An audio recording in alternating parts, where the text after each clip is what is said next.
This is the Average to Savage podcast with Paul Garino. Everyone and anyone, athletes, celebs, and much more. What's up, everybody? Welcome back to another episode of the Average Savage podcast. Our special guest today is Baffmasta. He's a content creator. He's a comedian. He's a TikToker. He's a YouTuber. You got to check out his pages. He's hilarious. Baff, appreciate you coming on the show. Man, I appreciate you having me. Yeah, for sure. Let's just get it started. The first question I should ask you, do you like the term social media influencer? That's funny. I rather like it's become one of those things that's like as you create content, you know, you kind of get used to it, but I really don't like it as much. Yeah. I rather say I'm a creator. Entertainer, actor, all the other labels, but I don't take it as disrespect if someone like says, "Oh man, you're social media," because I'm like it's still coming from a good place. I'm like, hey, I appreciate it. I take it as a compliment. So No, I feel you. I don't think people. I totally get it, but I don't think people should be like get mad over it. Right. Exactly. Yeah. So I saw like a bunch of your videos and things like that. You have like a ton of videos. How do you like you're basically you're acting in them, and you have like a bunch of different like setups and things. Like, first of all, how long do some of those take? And second of all, like, where do these ideas come from? So it varies, man. Like, so a lot of the I'll answer the where the ideas come from. Mm-hmm. Some of it is from just like real situations, and we've me and my team have like elaborated or exaggerated the storyline. A lot of like content, comes from meeting people or hearing people's stories. And so a lot of the stuff that I've created over the last 5-6 years or whatever has been loosely based on real life experiences. And then some is just kind of like, okay, I'm gonna just do a parody off of an artist or somebody that I think is funny, or just trending ideas. So it varies. But I would say, like, as far as time wise, man, it depends, man, because there's some concepts that back when I originally started would take 4 to 6 hours, and you probably would look at a 30-second video and be like, oh, that didn't take no time. But I think over time, kind of getting in the groove of things and seeing like, okay, this is what I need, this is what I don't. I've kind of cut my time as far as like how long it takes me to produce maybe a skit or TikTok or reel or whatever. But I think like from the quickest videos, man, it's embarrassing because I don't want to say some of them take like maybe say 2 to 3 hours to shoot. And if I go edit, it might take the same amount of time.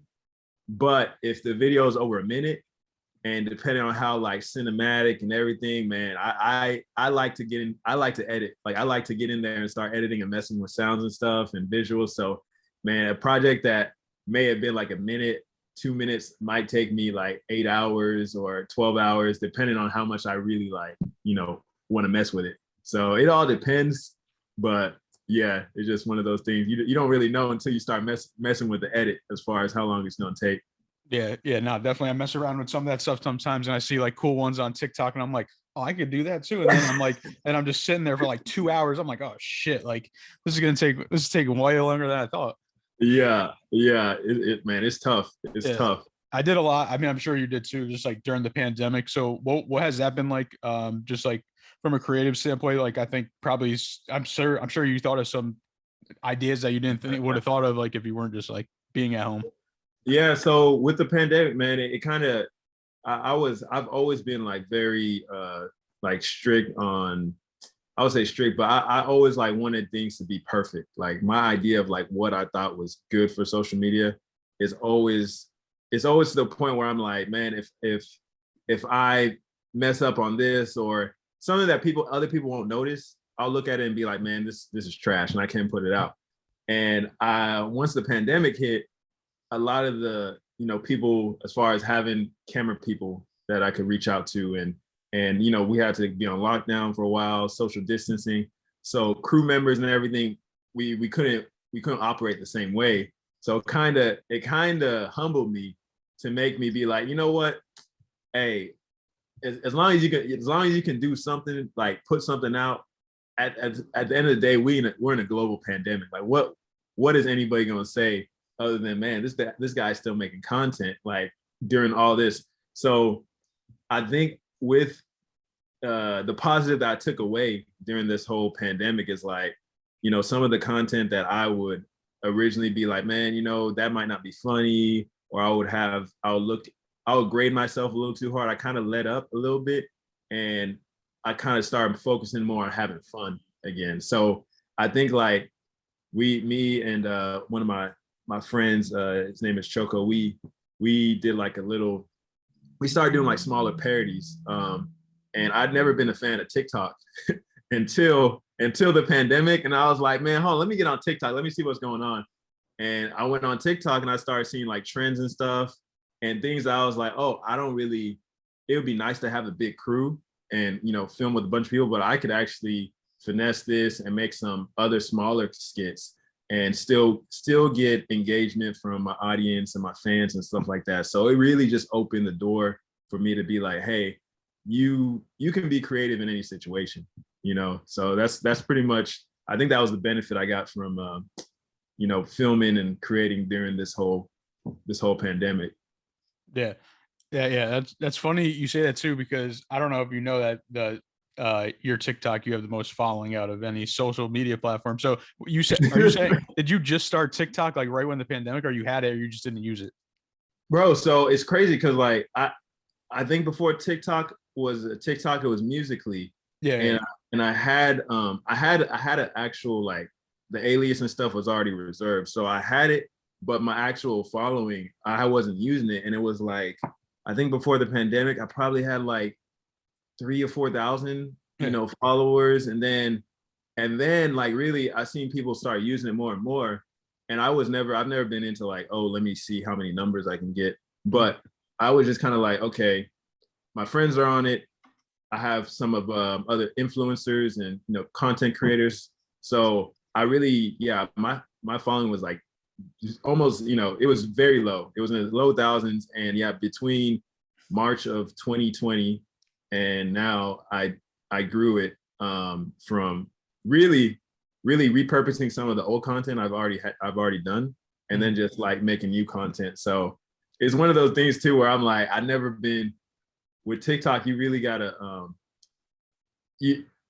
there's creativity there, but it's a lot to do with trends.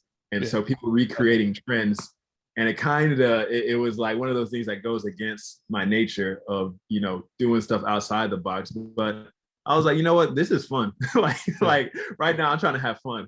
So I started finding creative ways to like do TikTok videos and add my own twist to things. So that's crazy. I keep forgetting that has more of my following on TikTok, and I'm not even on there like that. Yeah, that's why it's crazy. Yeah, same thing happened to me too, because I just started using. I was like, all right, like everyone's using it. Like I see the organic growth, and then like I just started posting like the same thing like you. I just used old content and just like edited it up to make it like vertical and things like that.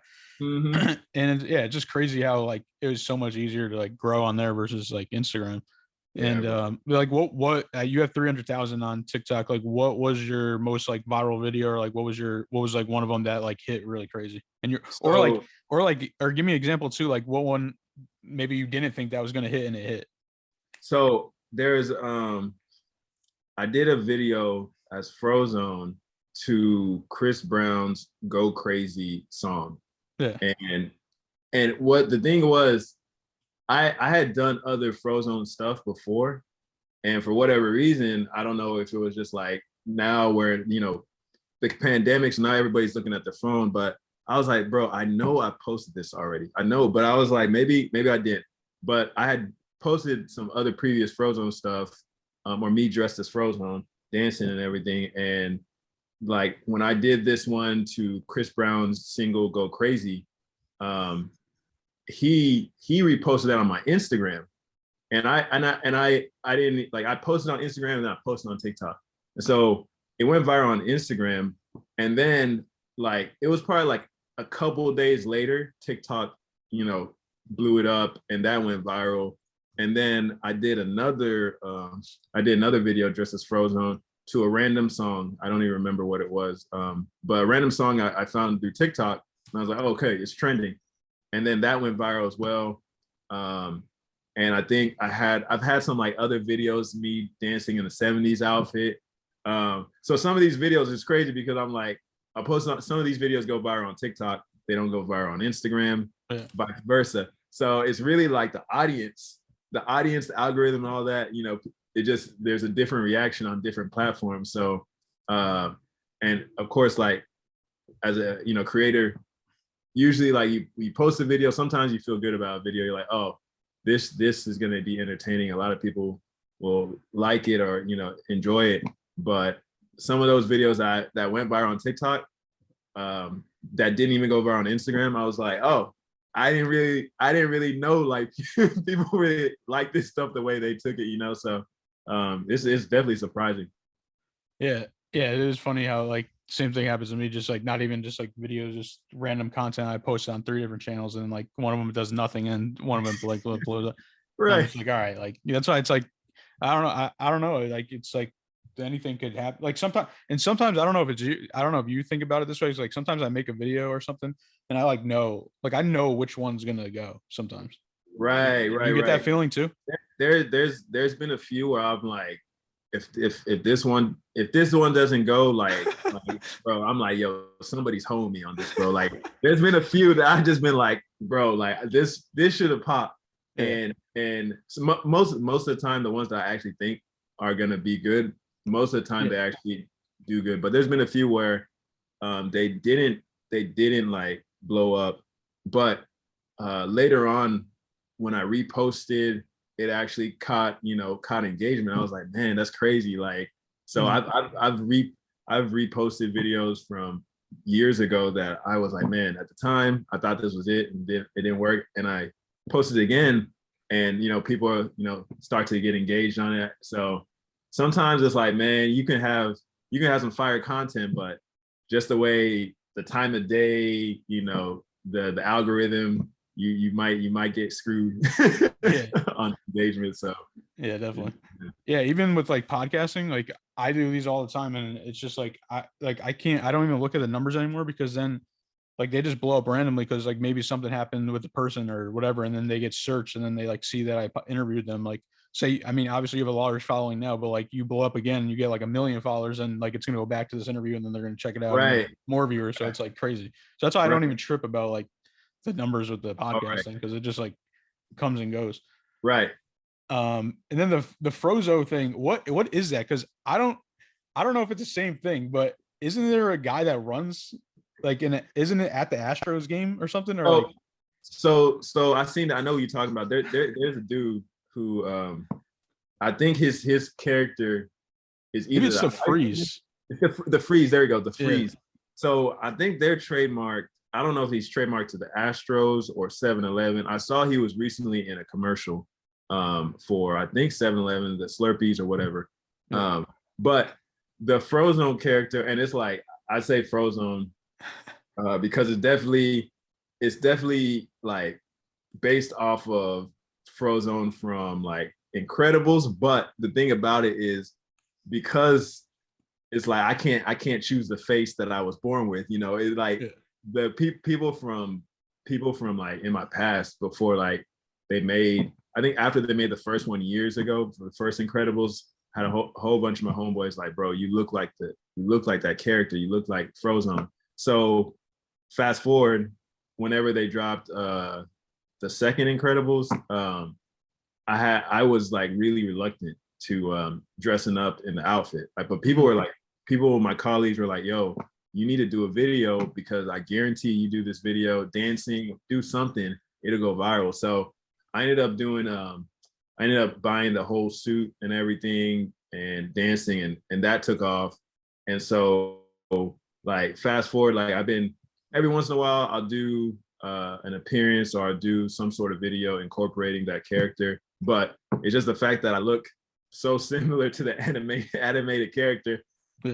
So right now, me and my team, we're kind of we're basically trying to come up with a different character that will kind of still have the same like quote unquote abilities, ice power and all that, but just to pull away from not having to be associated with Disney since that's their whole thing. But yeah. Yeah, definitely. Yeah, and I know like a lot of your videos you I don't want to say make fun of, but you like imitate like growing up with the African family. Like have you got like backlash from that or like a lot of positivity? I've got more. I definitely got more positivity than backlash. It's like it's loosely. It's definitely I exaggerate, as far as the character goes, but it is based off of real life experiences. I'm African. I'm Ghanaian, born in the States. My parents born in Ghana, and so like even as far as the African culture, a lot of other Africans will hit me up and be like, bro, that video, like, man, that reminds me when I was in grade school and all this. So at times, most of the times I get very positive feedback. There's only been a few times that I can remember. Well, every once in a while there'll be somebody that'll be like, they'll be like, man, like this is racist, man. This is not how you portray the Nigerian culture. And I'm like, what? And it'll come from, I mean, it's always just a random, a lot of people, you don't know a lot of people that follow you. You just have, fans. And so, but most of the time it's all positive, all love. Just a few times if I do, or I've done videos where I guess, I don't know if it was just because it went viral, that when stuff goes viral, you get every audience. So I think the ones that go viral that I've done as an African dad character, there's always like a percentage that will be like, man, that's not the way real Africans are, and I'll have to like, I used to be the type of person that would reply to like a lot of these comments. And then after a while, I just realized, that just comes with it. Like, it's the people that are my fans and my true fans and people who follow me, they know like, there's no like bad intent. It's all comedy. It's all just to put smiles on people's faces. So no, definitely. No, it's just like, obviously everyone in general experiences different things. Just like when I watch, like I'm Italian and I watch like the Italian ones like that. And I'm like, all right, like, some of the stuff I can relate to. And then some stuff I'm like, nah, that never happened. But like, obviously sometimes but that's how it is. Obviously everyone's not exactly the same, no matter if you're from the same culture, race, whatever. Right. Yeah. And then you talked about like built, like you have a team and stuff. So like, tell me about like building that team around you and like finding like the right fits. Yeah. It's been, so I've been doing this since 2016. It's officially when I made the Baffmasta name. And I originally just started really like, I didn't really have like nobody had like I didn't have a guide or figure out like I didn't know how to figure out how to get camera people, how to teach myself how to edit, all this stuff. So now I've gotten to the point where I have a couple different like videographers, cinematographers in Houston that are available to shoot or make time to shoot my content. If most of the time, if I'm unable to shoot my own, but most of the time I have them shoot it. And then I have a manager. I have at this point, like writing assistant. I've gotten to the point where I'm like, okay, I want to do this long term. Mm-hmm. And I've realized that as much as I like to do or would like to do everything, I can't. So times where like I would like to focus on building my brand up more and making it more professional and presentable. I have like I'll have to take time from creating. And so over time I was like, man, I really got to find a better way to do this because even as I'm doing all the videos and stuff, I'm still working. I'm still working outside of the entertainment, doing corporate stuff. So right now, yeah, I have like videographers, I have a manager, creative. I also have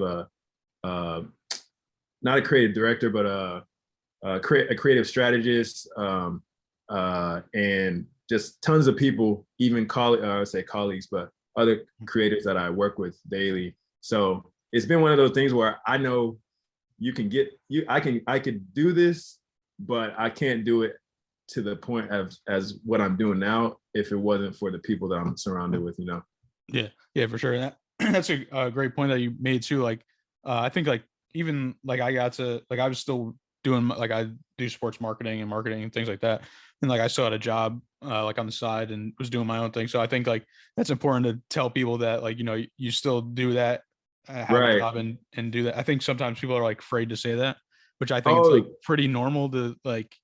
man, and it's one of those things too where eventually, like I'm the type of person that eventually I want to transition and be like, okay, I'm out of corporate, and I'm going to do this 100%, to make a living, but because I know that I have some skills that allow me to, make income in other ways. Mhm. I haven't got to the point where I'm ready to just say like, okay, you know what, the social media is making enough or doing enough for me to where I can just be like, okay, let me stop doing the other stuff.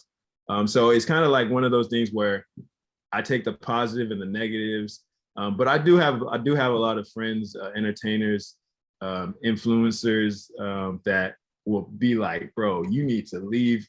You got to go full time. And once you go full time, that's when you're gonna start to see. And I agree, but yeah, I'm not at that point yet. I'm the type of person where I'm like, man, I gotta step by step. And I still like to have like multiple other sources of income right now outside of social media and entertainment and all that. So, but yeah, I feel you on that, man. It's one of those. Not everybody. A lot of people. I think the big perception is like definitely going after your dreams, going full time in it, and I think that's true. I just feel like there's different ways to do it as well. Yeah, definitely. Like I think it's just like, when I quit my job, I didn't just quit it like randomly one day. I got like mad and just quit it. Like I had a plan. Like I already was planning on doing it like over months of time, and so I was planning on. So I had like ideas of what I was gonna do, what money I had coming in once I quit, and things like that. Right. Exactly. So yeah, I think that's why I think it's like a weird stigma when like people, I don't know how to explain it, but it's like a weird thing going on. I feel that. But yeah, and just going not too in depth into like the business side of things, too, like obviously you must make money off like the YouTube side of things, but how else do you monetize like your videos? So between the YouTube, Facebook has monetization, or it's been having it for a little bit now, to where similar to YouTube, videos over a minute, you can monetize. And for a while, I think Facebook was actually, for me, like making more income than YouTube. So I really like Facebook. I think, in my opinion, I feel like Facebook, either they're trying to get people encouraged to, post longer content and stuff. But at the time I was like, okay, Facebook is also a great stream of income. But in addition to just making it from the platforms, I do a lot of, I would say like sponsored media, influencer campaigns. I would say, let me see, I've done in my recent or past, doing things for MTV, performing at VMAs. Those are all like, I guess, situations where, we get revenue from. But I think I think most of the revenue from social media seems to come from like just corporate, or not corporate, but companies that reach out and they're like, hey, we love your videos. Can you make a video for us? Can you make a video advertising this? Could you do a video? And it'll be from like they'll reference a silly dance video. They'll be like, man, we really love your character as this.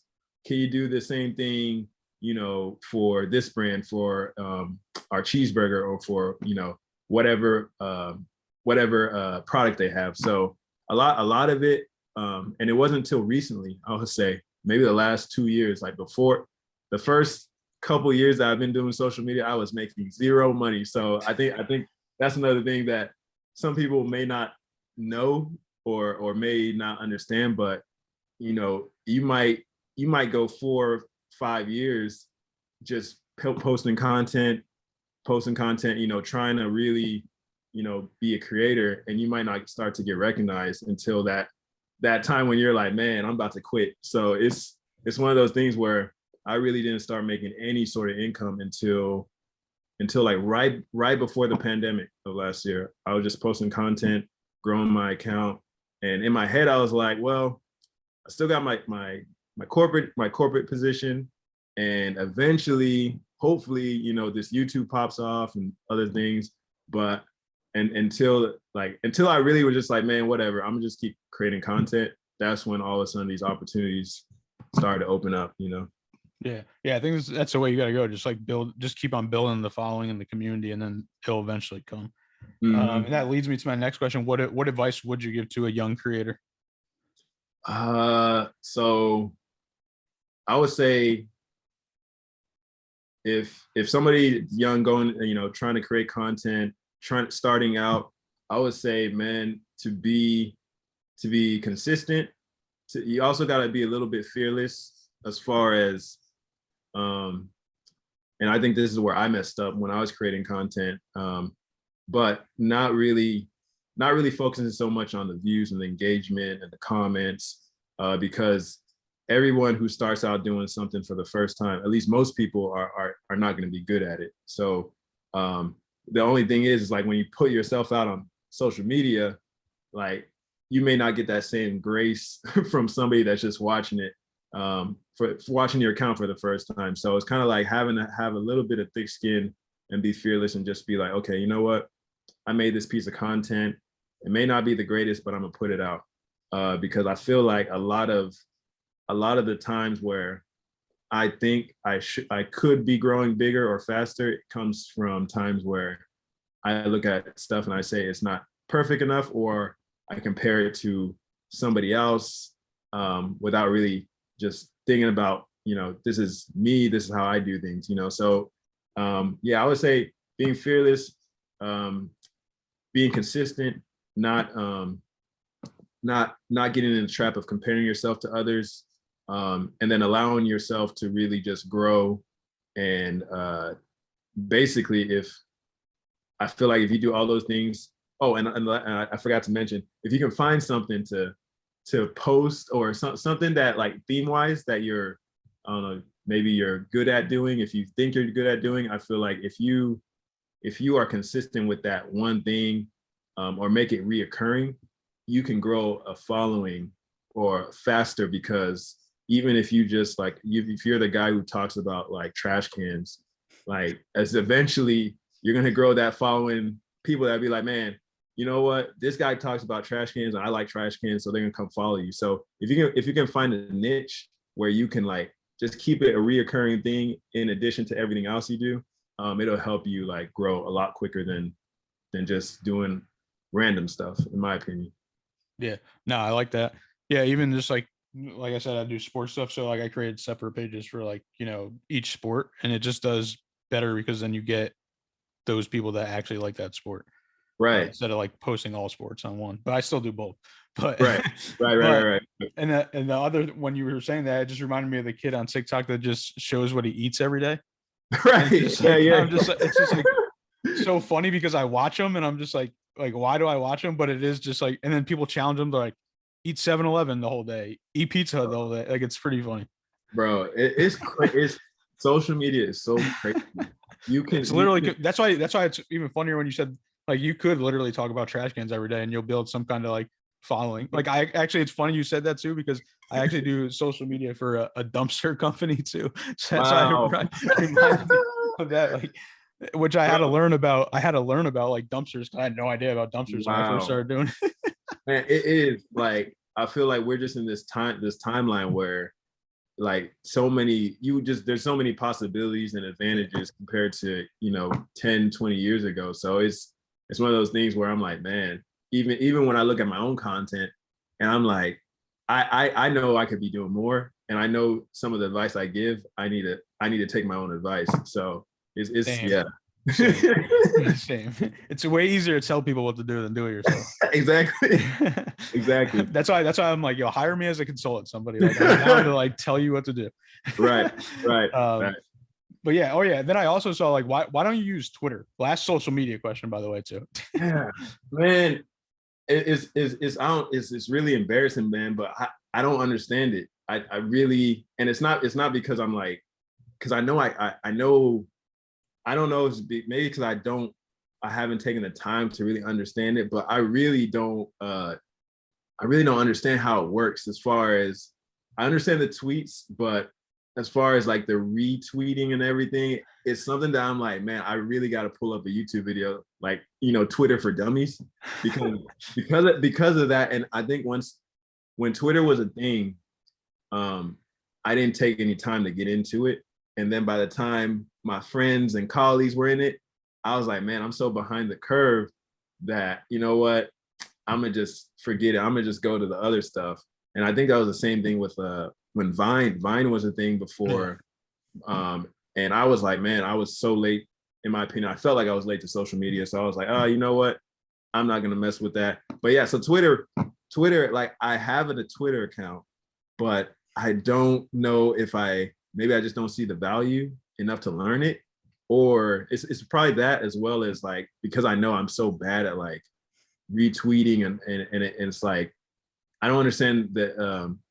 I just don't understand like how people post, like it's just so different. So it's really like an old man syndrome, where I'm like, like where, parents are like, man, these computers, I don't know how to send an email, bro. I feel like that's where I'm at with Twitter. So, but now that you brought it up, bro, now I'm like, man, you know what? I need to learn this thing.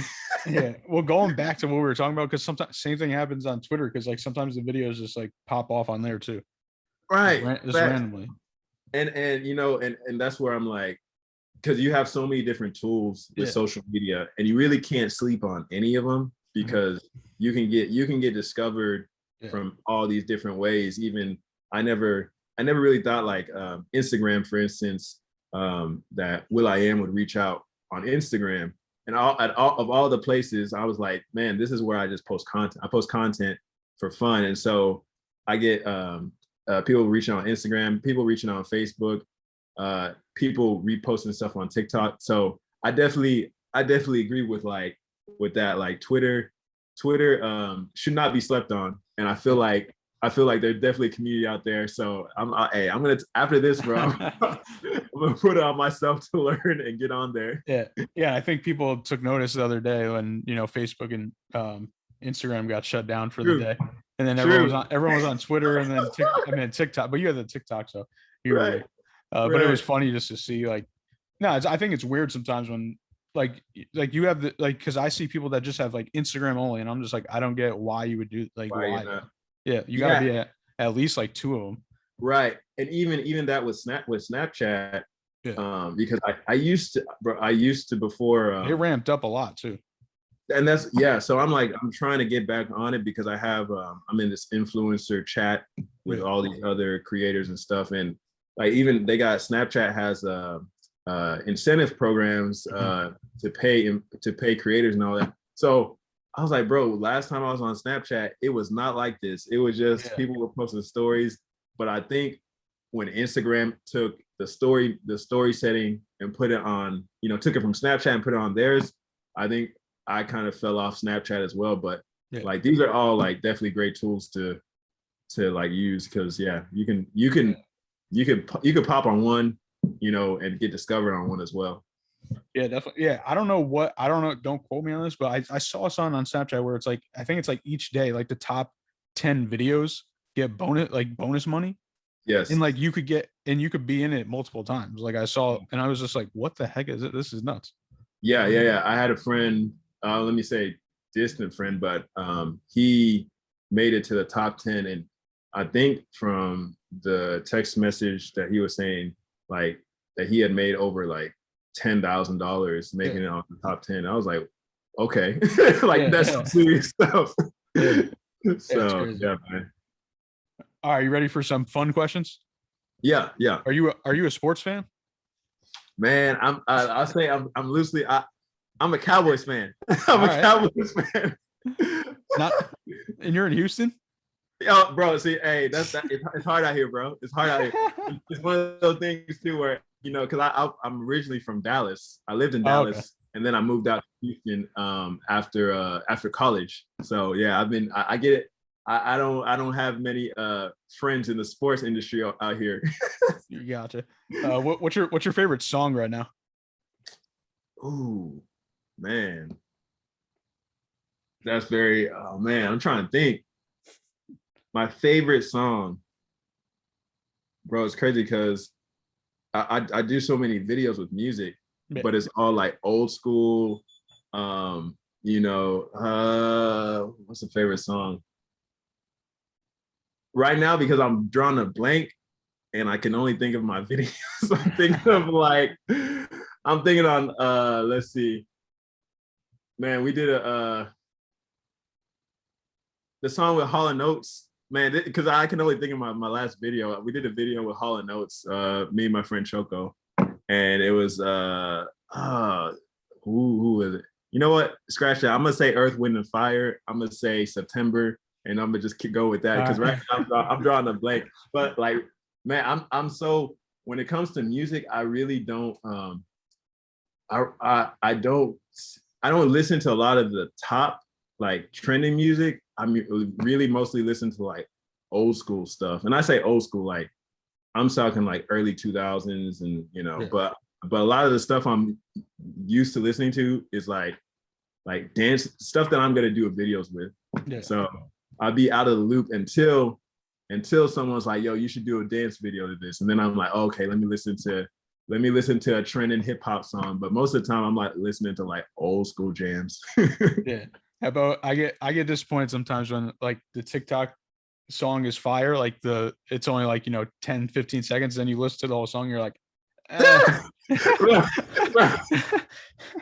bro, like just ruined it for me. Bro, hey man, hey, TikTok is, bro, TikTok and all these short form media, it's good and bad because at times it takes away from, where the bad part is like, yeah, the attention span, and you get hype off of one part, and you're like, okay, and that song will go trend, but then you listen to the whole thing, you're like, well, you know, that was what it was good for.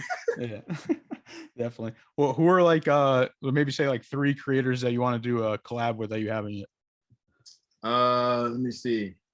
So I would like to collaborate with or like or celebrity, whatever, anything. Celebrity. Man, I would say I'm not friends with this guy, but I would say, let me say, we're not enemies, but I don't really know him like that.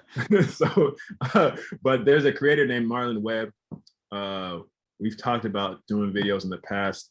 He's been on social media for years, but he does a lot of comedy videos. I feel like he's very creative. I'm trying to think who else. Comedians that I would like to collaborate with. Man, I'd be drawing blanks on names. I'm so good with faces, and then when I think of them and I know their name, there's a comedian actually, Craig Robinson. He's in the movies too, right? Yeah, the actor. Right, yeah. He's really cool. I actually got a chance to meet him. He messaged me personally and during the pandemic, telling me like he was a fan of my work, and met him later on at a comedy show. But I would definitely love to work with him. And then I'm trying to think if when I say work, or like, because I mean, one of my favorite comedians of all time is Dave Chappelle. And hey, we're putting it out there. Right. Right. I'm trying to think, could I even fathom you know, that opportunity ever happening, you know? Yes, so it's one of those. So I'd be like thinking like from a fan, I'm like thinking from a fan base, like I'm like, man, I really like his work, and really I know this goes above 3, but Key and Peele, their comedy sketches, man, have me in tears. Like, if I feel like, as far as when it comes to sketch comedy, they're like a really great example as far as like, you know, that sort of platform. And obviously they got accolades on accolades, but I think it would be dope to network, collaborate, shadow, learn from any of those people. Yeah, definitely. And last one, what are your goals for the next, like, you say, year? For the next year? Yeah. So I've been, and this is one of my goals is like, and I don't know if this would be, I would like for it to happen in a year, but like, I envision Baffmasta, you know, the creator, I envision myself not only making like longer content, like I'm really trying to get to a place where I'm making content that is in the same realm of like a Key and Peele sketch, with the ridiculousness, with the production, with the actors, all that. I'm like gearing up for that, and I would like within a year from now to be doing that consistently. And so this is what I've been working on. Really, is just like I'm taking acting class because even though, you know, I mean, I don't think I'm like the best actor, but I know like being on camera, I've gotten comfortable with it. But I know personally that there's things I could be doing better and things I'm not good at. So my whole goal is to really get into a place where I'm also auditioning for TV, for film, for just bigger parts outside of social media.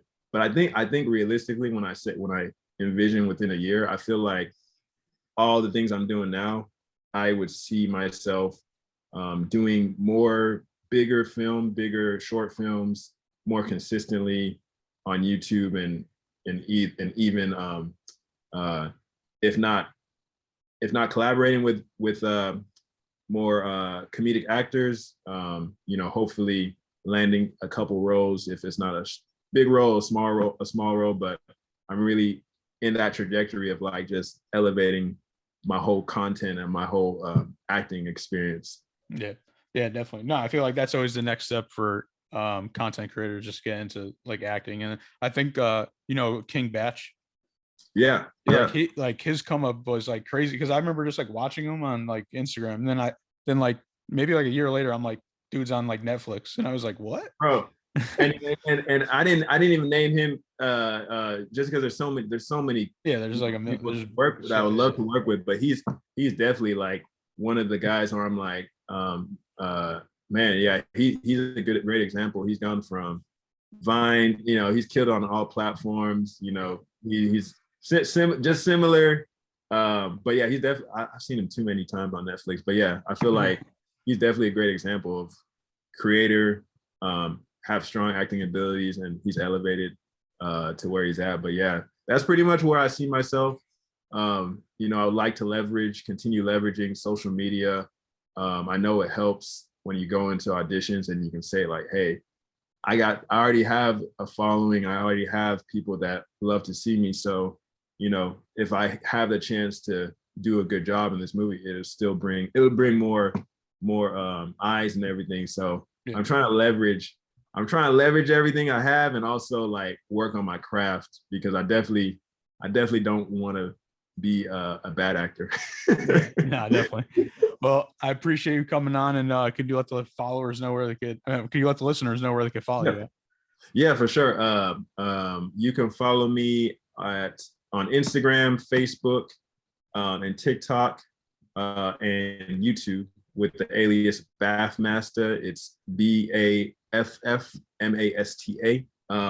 And I really appreciate the time you had me on here, and it's been great, man. So thanks for having me.